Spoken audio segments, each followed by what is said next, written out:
Assalamualaikum warahmatullahi wabarakatuh. Waalaikumsalam warahmatullahi wabarakatuh. Alhamdulillah. Alhamdulillahi rabbil alamin ilahil ma'bud. Wassalatu wassalamu ala sirri ainil wujud wa asli kulli mawjud sayyidina wa habibina wa syafi'ina wa maulana Muhammadinil Mahmud wa ala alihi wa sahbihi adada kulli syaqi wa mas'ud. Pemirsa, kaum muslim muslimat yang dihormati Allah Subhanahu wa taala, alhamdulillah. Pada kesempatan yang mulia dan bahagia ini, pada kesempatan yang belum tentu diberikan kepada teman-teman dan saudara kita yang lain, maka kita terus dan terus di bulan yang suci ini tingkatkan kualitas iman dan takwa kita kepada Allah Subhanahu wa taala. Amin. Dengan cara menjalankan segala perintahnya dan menjauhi larangannya, tentunya semua bukan karena siapa-siapa, tapi karena Sang Pencipta diri kita, nasib dan kelak mati hidup kita, yaitu Allah Subhanahu wa ta'ala. Salawat salam semoga tetap diaturkan ke hadapan baginda Nabi besar Muhammad sallallahu alaihi wasallam dengan ucapan Allahumma sholli ala sayyidina Muhammad, yang mudah-mudahan selalu terus kita menambah mahabbah kepada beliau dan dzurriyyah beliau. Kaum muslimin muslimat rahimakumullah, tema kali ini yaitu tepatnya di bulan Ramadan yang sudah enggak terasa Mas, nyampe 19 hari. Alhamdulillah. Lancar ya bahasanya. Alhamdulillah. Maka tema kali ini adalah tema yang menjadikan orang itu hidup bahagia ya. Orang itu hidup senang dan orang itu hidup sukses serta bersabar menjalankan dalam ujian. Amin. Ingat bahwa yang pertama, Kanjeng Nabi itu meninggalkan kita, tidak meninggalkan harta, benda, jabatan atau yang lain. Tetapi Nabi meninggalkan kita adalah Al-Quran dan Al-Hadis. Nabi mengatakan, kalau kamu mengamalkan dua ini di dalam kehidupanmu, pasti hidupmu akan tenang juga bahagia. Kenapa? Karena Al-Quran itu adalah firman Allah, yang mana di dalam firman itu sudah disebutkan semua apa yang ada di dunia ini ada di dalam Al-Quran. Memang kitab suci ada 4, yaitu Taurat, Injil, Zabur, dan Al-Quran. Namun yang paling lengkap adalah Al-Quran. Dan hebatnya Al-Quran, sampai saat ini, detik ini, masih banyak yang hafal. Artinya apa? Quran itu begitu hebatnya, begitu nikmatnya, banyak atau mudah dihafal. Maka kalau kamu kepingin tenang, maka bacalah Al-Quran. Karena apa? Karena di situ nanti akan ada yang namanya energi-energi yang membuat hati kamu tambah semakin khusyuk, tambah semakin ayem. Nah, ini sehingga dalam kehidupan kita ini tidak kacau, tidak galau. Orang sekarang galau kacau bukan malah kembali kepada Al-Quran, tetapi dia malah menceritakan ke temannya. Kemudian temannya, iya kalau orang itu dukung, kalau nggak dukung nama diceritai macam-macam. Biasanya kalau apa itu teman saya seperti ini dulu kayaknya jadi seperti ini loh. Hati-hati loh kamu lah. Gitu. Makanya curhatlah kepada Allah. Jangan curhat kepada siapapun. Karena Allah pasti akan mengasih solusi, tapi kalau manusia nggak akan mengasih solusi. Begitu. Kemudian kalau kita ini ya ingin menjadi orang selain bahagia juga sabar. Sabar itu ada 3 tanda. Yang pertama yaitu as-sabru ala taatillah. Kita ini sabar atas taat kepada Allah. Contoh disuruh poso di bulan Ramadan. Ini koncone gak poso ya, yang sebenarnya kewajiban puasa, kok ternyata dia gak puasa, ya sudah sabar. Ya, sabar akan menjalankan taat kepada Allah. Ya. Kemudian apakah kita ini juga menegurnya? Ya diingatkan biasa saja. Kok nggak poso? Nah, kalau bilang M, nah, kalau M laki-laki sih penasaran. Kalau perempuan ya jelas. M berarti udzur, menstruasi. Kalau laki-laki M itu apa rek? Gitu ya. Nah, gitu ya. M jadi males lah. Mokel. Ya, M mokel males lah. Soalnya saya pagi-pagi yang di dekat pesantren itu ada warung kopi lho, jam 7 kok wis padha ngopi, tak delok lho kok lanang kabeh iki. Wong mesakne M iki.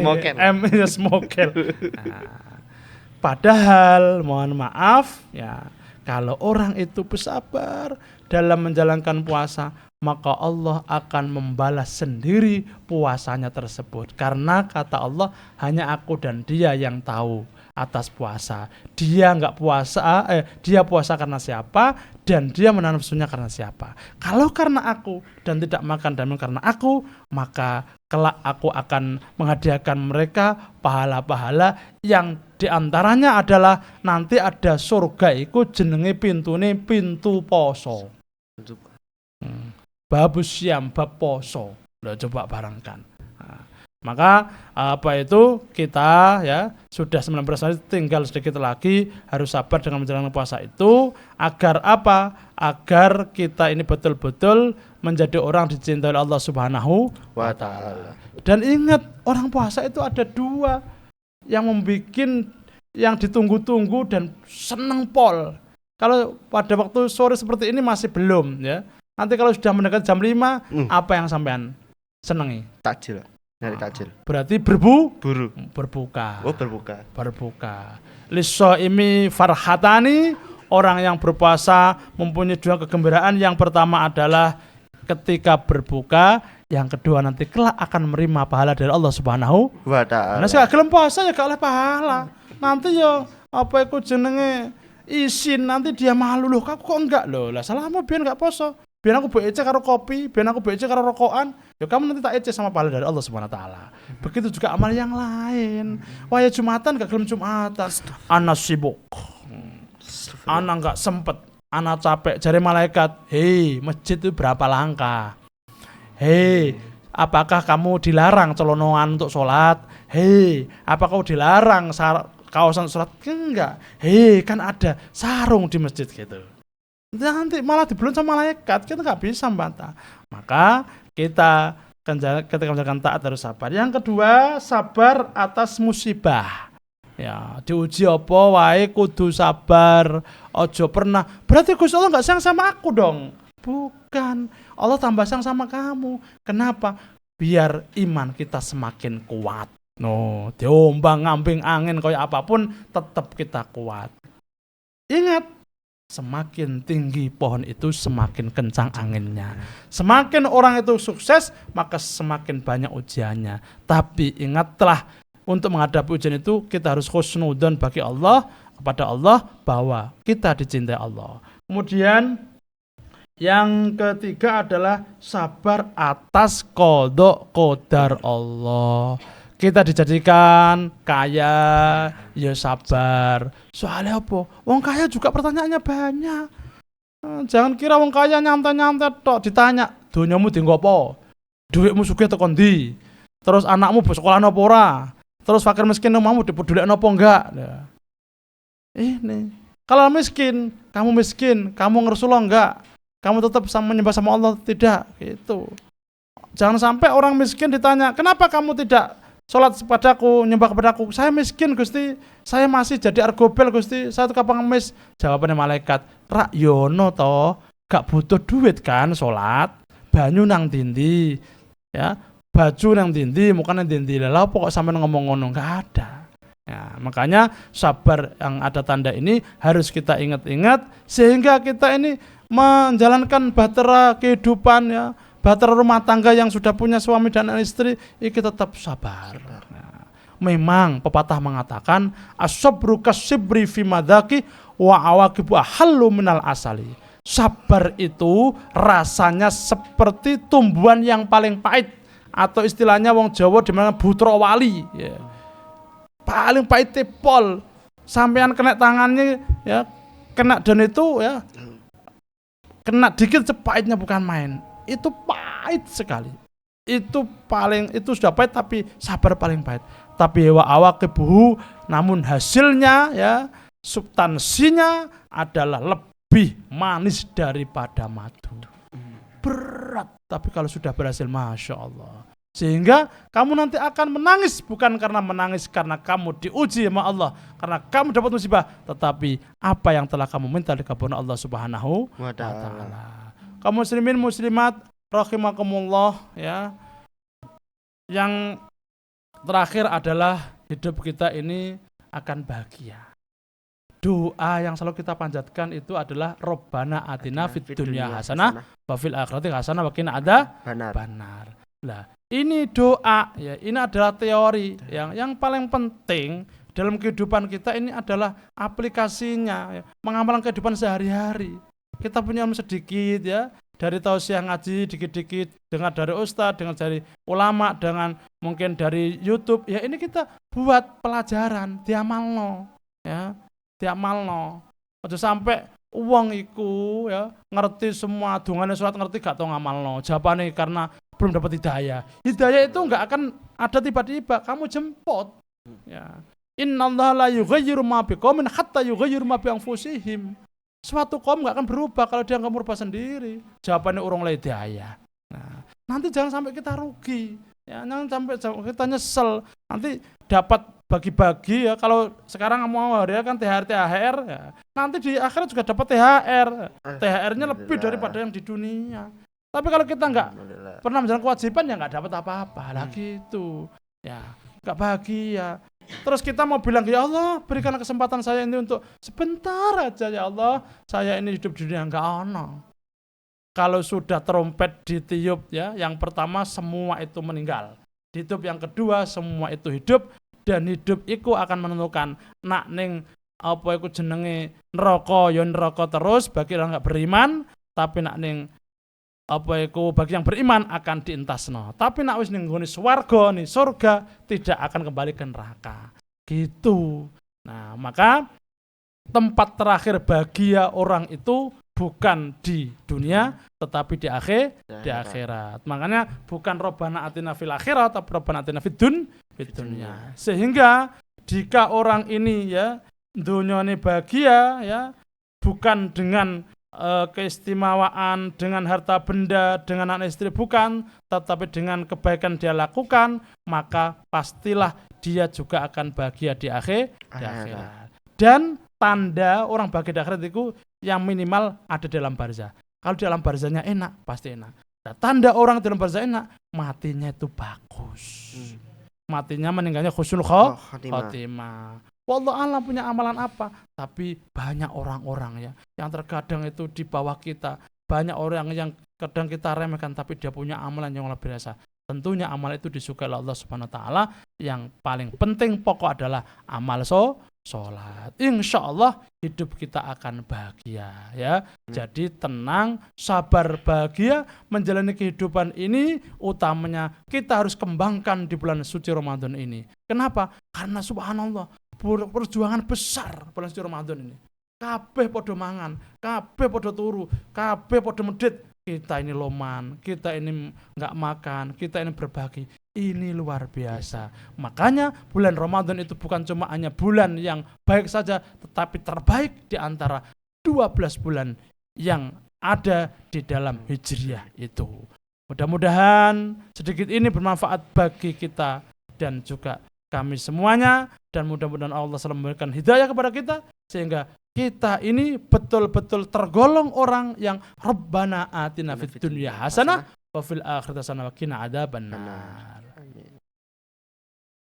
Silakan yang mungkin ada pertanyaan. Kalau ada, kalau nggak ada saya tutup. Ada. Kalau ada Silahkan. Ocean Garden bisa menjadi salah satu pilihan restoran untuk menikmati hidangan Jawa sampai seafood. Restoran Legend 1 ini memiliki 5 cabang di Kota Malang. Salah satu lokasinya ada di cabang Trunojoyo depan stasiun Kota Malang. Dari pelayanan sangat cepat, stafnya juga ramah. Fasilitas dan layanan juga sangat lengkap. Dari area event, meeting room, VIP, musola, kamar mandi, sampai playground untuk anak-anak. Suasana di restoran ini asri dan sejuk. Jangan khawatir, pilihan tempat untuk makan juga tersedia dari smoking area, non-smoking area, sampai area joglo. Untuk pengunjung bisa membeli buah segar dan durian premium dengan harga terjangkau. Menu makanan juga tidak perlu diragukan lagi. Dari menu rekomendasi ayam, gurami, sayuran, sampai dengan pilihan berbagai macam es. Jadi, tunggu apa lagi? Jangan lupa berkunjung ke Ocean Garden. Silahkan.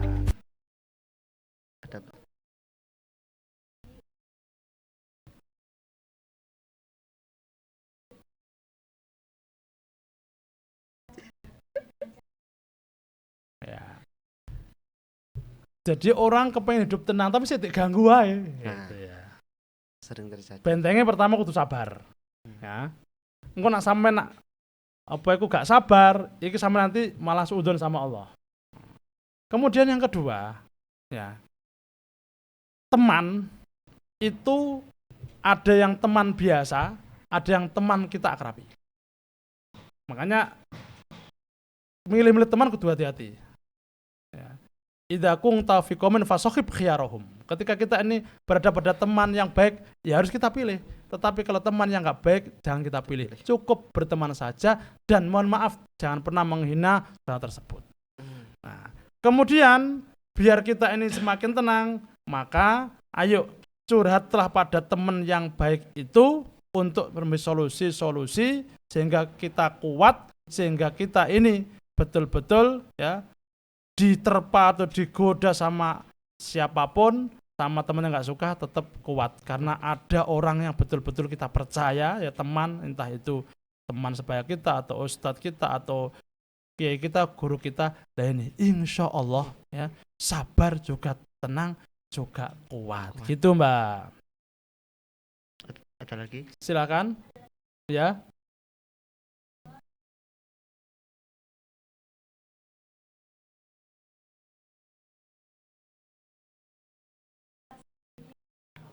Dilebar-lebar apanya?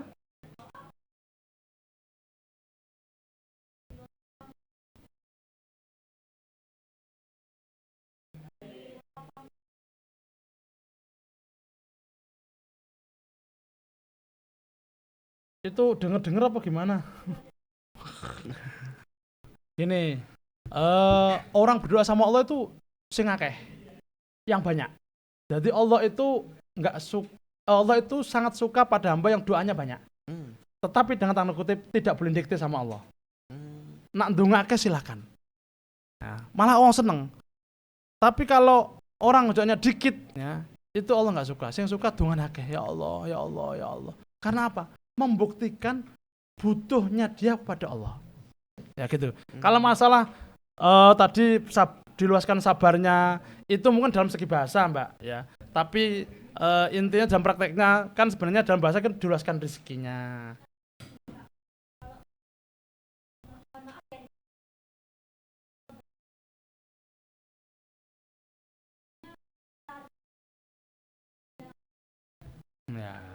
Ya memang orang semakin banyak sabarnya memang banyak diuji sama Allah. Soalnya kemarin pernah saya sampaikan ya. Jadi Allah itu menitipkan pada hamba-hambanya, iki hambaku yang sabar, iki cukup kuat, tak kasih ini aja. Ini cukup kuat, tak kasih itu yang itu aja. Memang seperti itu. Karena apa? Ini makhluk Allah Mbak, sabar ya.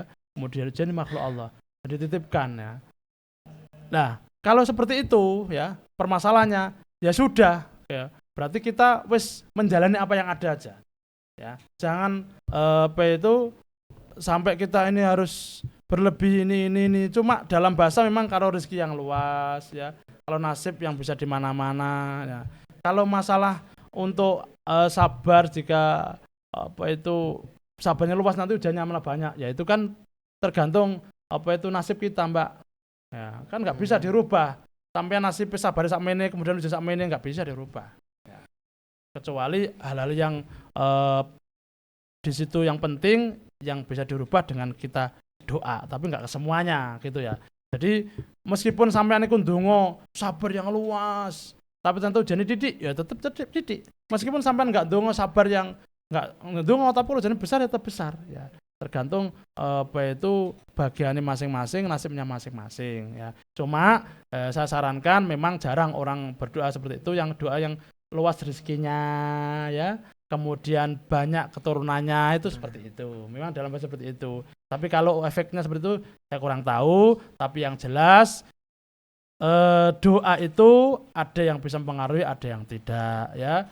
Tapi pengaruh ini yang jelas pengaruh yang baik doa. Karena Allah mengatakan Qul ma ya'ba'u bikum rabbi laula tu'akum. Katakan Nabi Muhammad, aku tidak akan membiarkan pada hambaku yang mau berdoa kepadaku. Gitu. Silakan yang bertanya lagi.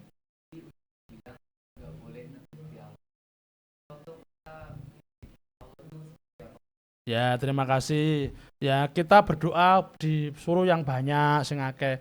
Tapi nggak boleh dikte. Ya Allah, setelah ini saya beri ini, setelah ini saya beri ini, nggak boleh. Ya, karena apa? Karena kemarin saya sampaikan dalam materi kemarin bahwa kadang-kala sesuatu yang kita itu nggak suka, tapi baik untuk kita. Kadang kita sesuatu yang suka, belum tentu baik untuk kita. Nah, maka apa yang kita terima itu sudah yang terbaik menurut Allah, bukan menurut kita. Kenapa kita terima? Karena kita ini adalah milik Allah. Nggak bisa daya dan upaya kecuali Allah SWT. Begitu, kudu nrimo. Ya, nah kalau mendikte setelah ini Gusti, setelah ini ya nggak bisa. Kayak contohnya orang, ya Allah kenapa sih? Aku sudah berdoa nggak hujan, kenapa kok kasih hujan? Saya ini loh ini nggak ada. Nggak boleh. Wa inna hal hikmatun, sesungguhnya semua ada hikmahnya. Rencana Allah lebih baik daripada rencana manusia ya kan? Iya. Itu Mas. Oh, jadi oleh sampean ndonga sing akeh, tapi kalau ndek Gusti Allah gak oleh. Kan itu Gusti Allah punya sifat begini, sak karepe dhewe. Sifatnya Gusti Allah yaitu iroda. Makanya ana manusa ana arek dikandani, "Ya sak karepku ta. Apa jare aku suka-sukaku?" Kaploken sing banter ae. Bilang itu miliknya Allah, bukan milik kita. Kita ini yang punya Allah, kok sak karepku dhewe. Lah kan Gusti Allah menciptakan ya, sampean beda-beda ini ciptaannya Allah. Cuma saya ingatkan, jangan pernah hal yang buruk kita kembalikan kepada Allah, tapi kita kembalikan pada diri kita sendiri. Gitu Mas. Iya, itu jenenge itu diskriminasi sama Gusti Allah, itu gak boleh itu. Oh, gak boleh. Wong manusia aja kadang manusia itu menghiani, tapi kan enggak, tergantung diketuk hatinya sama Allah. Ojo sik kurang mampu arek iku. Bahkan mohon maaf kalau ulama-ulama sudah marifat, ulama-ulama sudah ini tahu. Ini kamu di sini, kamu di sini. Ada seorang santri ya. Dia ini cukup yang namanya ngelayani khotimnya kiai, tapi tiba-tiba dia ini justru kamu sana membuat di pondok di Papua, bayangno. Di Papua. Pokoknya keras-keras. Dia disuruh kiai ya langsung. Karena kiainya sudah tahu yang namanya apa itu jenenge rekaman itu Gusti Allah, kerpeane Gusti Allah ngerti, sudah tahu. Nah, makanya manut itu berarti padha karo ketentuan Gusti Allah niku diurut. Ternyata apa? Betul. Dia perjuangannya memang harus sabar kuat, sekarang bahagia. Itu. Silakan. Ustadz mau tanya. Ya. Kan ada Ustadz kan bilang surga puasa itu ya. Nah, ini mau tanya kan, pintu surga kan ada 8 Pak Ustadz. Nah, kan jumlah manusia kan ribuan miliar tuh Pak Ustadz, dari dulu sampai sekarang. Nah, itu ada jalur cepatnya nggak Pak Ustadz biar masuk ke pintu surga itu? Surga ada 7, bukan 7, 8, ya. Bukan 8. Itu gimana Pak Ustadz? Mas, kemampuan kita untuk di akhirat nggak akan mampu. Kayak ono setan begini. Ya, ini pelajaran bukan anak muda ini. Setan itu kalau mengganggu awak dhewe ngetoki wajahe mesti langsung sampai ndungu. Ya. Saisosone kemudian hilang.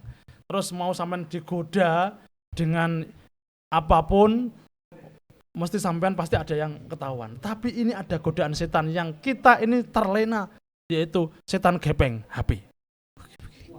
Ya, ini adalah kita harus tahu ini. Iki cita-cita setan dari dulu. Setan bercerita begini, semua makhluk itu akan saya jadikan tidak percaya sama Allah, tapi percaya sama saya, takluk sama saya. Nanti kalau sudah banyak yang kafir, nggak percaya sama saya, masuk neraka, nanti saya akan tumpah di neraka itu, nggak jadi masuk. Podo karo air dari kena gelas kebeen. Saya kan dia mulai terus. Kita harus tahu, makanya coba uang ini ya kadang menunda-nunda sama Allah gara-gara setan gepeng ku lho. Sik Bu, ini enggak semua ya ustaz ya kiai yo enggak macem. Apalagi sampean ya tambah banyak ya. Ya. Ini kita harus menyadari sehingga orang sholat itu kepeksa.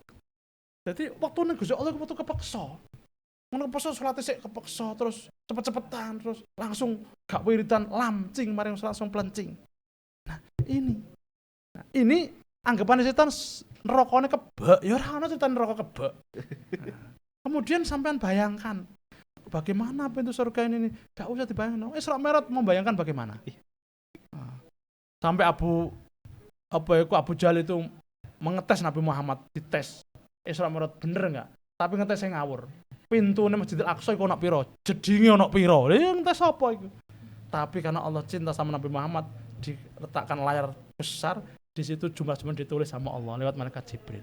Nah, jadi kalau sudah di alam akhirat ya, karena Allah itu adalah innama amru idza arada syai'an ay yaqula lakum fayakun. Kalau Allah sudah bilang jadi pasti jadi. Nah, maka enggak usah pernah di akal pikiran kita enggak akan matuk. Kita akan menjalani saja. Gitu. Ada yang harus kita logika, ada yang tidak. Kalau sudah masalah akhirat jangan, gitu ya. Iya.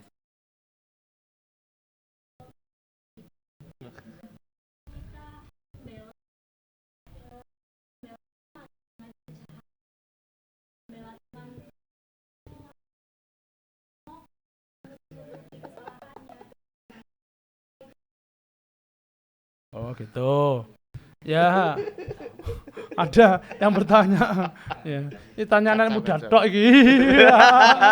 Paling sing takon ngalami dhewe ya. Nah, gimana kalau membela temennya mokel? Kemudian katanya ngomong gak enak, katanya apa pun takon bose dan macam-macam ya. Gitu. Kanjeng Nabi bersabda, "Idza ra'a minkum mungkaran falyughayyir biyadi." Ketika kamu lihat mungkaran, maka kamu harus hilangkan kemungkaran itu dengan tanganmu atau kekuasaanmu. Contoh ya, seorang pemimpin tahu anak buahnya ya. Bukan tangan itu kemudian dipukul, bukan, tetapi ayo kekuasaan, ayo berhenti dan begitu. Kalau tidak mampu ya falam stati ya fabilisanihi. Apabila tidak mampu maka dengan lisannya. Bilang, Mbak, ini puasa, nggak boleh, jangan, gitu ya. Kemudian yang ketiga, kalau nggak mampu, fabi qalbihi. Kalau nggak mampu, kamu cukup ingkar dengan hatimu bahwa itu dilarang. Ya, gitu. Jangan sampai kita itu diam. Kalau orang diam, ya, dalam keburukan, maka dia akan masuk dalam keburukan itu. Nah, kemudian meskipun itu buruk, katakanlah yang sebenarnya. Jangan yang tidak sebenarnya. Karena apa? Sing sopo jujur bakal mujur, sing sopo ora jujur bakal ajur. Begitu. Yang sejujurnya aja. Nah, maka tidak boleh kalau kita membela hal yang buruk, tetapi kita tetap ingkar ya hal yang buruk tersebut dengan tangan atau kekuasaan kita. Yang kedua dengan lisan kita. Yang ketiga dengan hati kita. Kenapa? Karena kita juga akan masuk dalam keburukan itu. Gitu, Mbak. Itu. Ada mungkin terakhir? Saya, Ustaz. Ya, terakhir ya. Ya, terakhir. Nah, pas ini hukumnya gimana, Pak Ustaz? Kalau pas sholat kita jadi makmum, ngedumel, Pak Ustaz.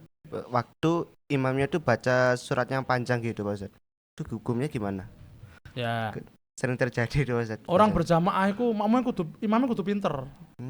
Mau imam sakarepe dhewe ya gitu ya. Kanjeng Rasul aja ya, beliau ini Masya Allah, makanya kita ini nggak boleh fanatik kecuali makhluk satu, Nabi Muhammad SAW. Karena beliau mengerti semua. Ya, sahabat ada yang imam suwe ditegur sama Rasul, bilang begini, wahai sahabat, kok suwe-suwe sing makmum iku ana petani, ana pegawai kantoran, ana tukang bal kambing, gak usah suwe-suwe. Berbeda kalau orang sudah sering jamaah, sudah tahu lama ya, ini mau dilamakan silahkan. Nah, maka satu, imam itu ngerti ya bahwa makmumnya macam-macam.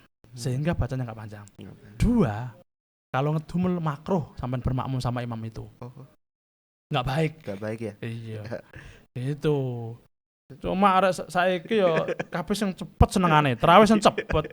Kulhu elek. Gitu. Waladhdallin amin yasin, waduh. Ditakoni kenapa? Karena di Al-Qur'an diperintahkan faqra ummatasur min Qur'an. Baca Al-Qur'an sedikit saja. Lah yasin itu masuk Al-Qur'an gitu. Waduh. Ya ojo ngono rek ikan Ramadan. Ya meskipun ayat tapi ya sak surat. Al-Ikhlas, Al-Falaq, An-Nas gitu. Kalau sampean apa itu enggak waktunya, enggak apa itu istilahnya bukan golongannya orang sing maca Al-Qur'an sak juz, jangan ngedumel tenan iku tambah. Wah, kedumel. Iya. Waduh, suwene. Iki ono Yasin wal Qur'an hakum lakon takon. Terus apa ora? Kan gitu, Mas. Sehingga ada orang nakal ditinggal. Nah, gitu ya. Ada tata caranya bermakmum. Karena apa? Makmum itu kan imam itu kan sopir ya. Sopir harus tahu, penumpang harus tahu.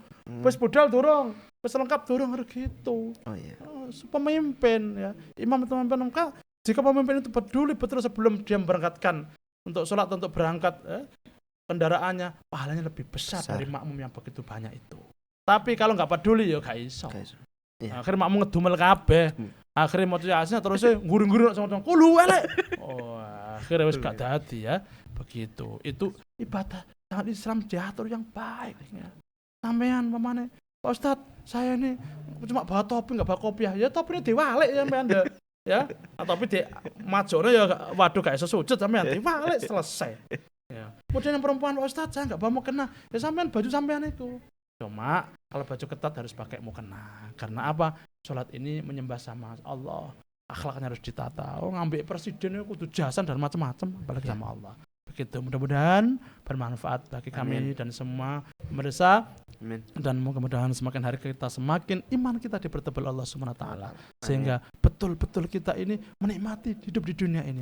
Ingat, dunia ini adalah untuk akhirat, bukan dunia selamanya. Kita harus ingat seperti itu. Dan kebahagiaan itu bukan di dunia, tetap di akhirat. Yakinlah, setiap di dunia bahagia pasti di akhirat bahagia. Mudah-mudahan sehat selalu. Terima kasih atas segala perhatiannya. Mohon maaf atas segala kekurangannya. Wassalamualaikum warahmatullahi wabarakatuh. Waalaikumsalam warahmatullahi wabarakatuh.